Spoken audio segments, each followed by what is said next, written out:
Scène 9. Le désœuvrement de Monsieur Bamatabois.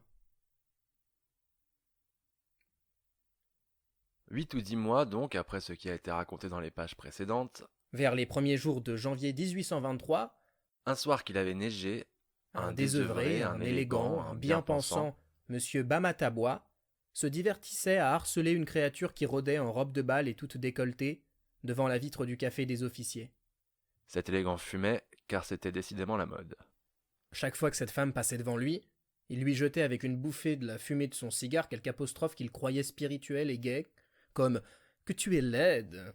Veux-tu te cacher, tu n'as pas de dents. » Ce peu d'effet piqua sans doute l'oisif qui, profitant d'un moment où elle se retournait, s'avança derrière elle à pas de loup, et en étouffant son rire se baissa, prit sur le pavé une poignée de neige, et la lui plongea dans le dos entre ses deux épaules nues.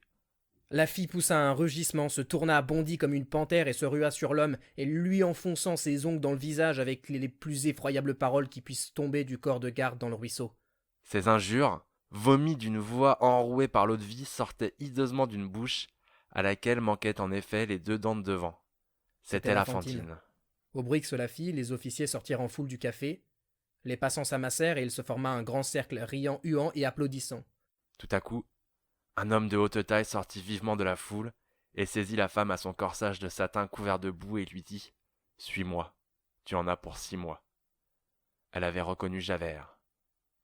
6 mois 6 mois de prison 6 mois à gagner 7 sous par jour, mais je dois encore plus de 100 francs au Thénardier, monsieur Javert, savez-vous cela? Arrivée au bureau de police, elle se traîna sur la dalle mouillée par les bottes boueuses de tous ces hommes, Sans se lever. joignant les mains et faisant de grands pas avec ses genoux.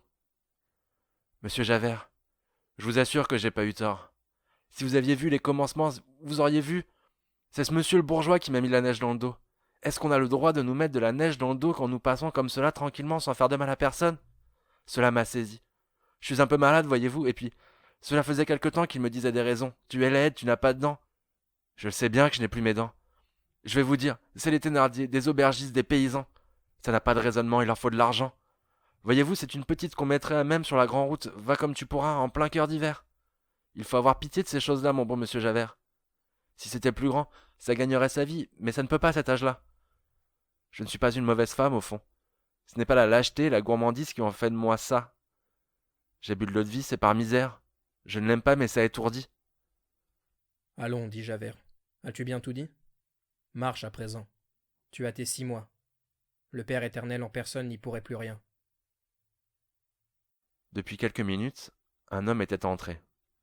Un instant, s'il vous plaît. Inspecteur Javert, mettez cette femme en liberté. Monsieur le maire, cela ne se peut pas. Comment? Dit monsieur Madeleine. Cette malheureuse a insulté un bourgeois. Alors monsieur Madeleine croisa les bras et dit avec une voix sévère que personne dans la ville n'avait encore entendue. Le fait dont vous parlez est un fait de police municipale. Au terme des articles 9, 11, 15 et 66 du Code d'instruction criminelle, j'en suis juge. J'ordonne que cette femme soit mise en liberté. Javert voulut tenter un dernier effort. Mais monsieur le maire, Plus un mot. pourtant, Sortez, dit monsieur Madeleine. dès qu'il fut sorti, Fantine s'évanouit. s'évanouit.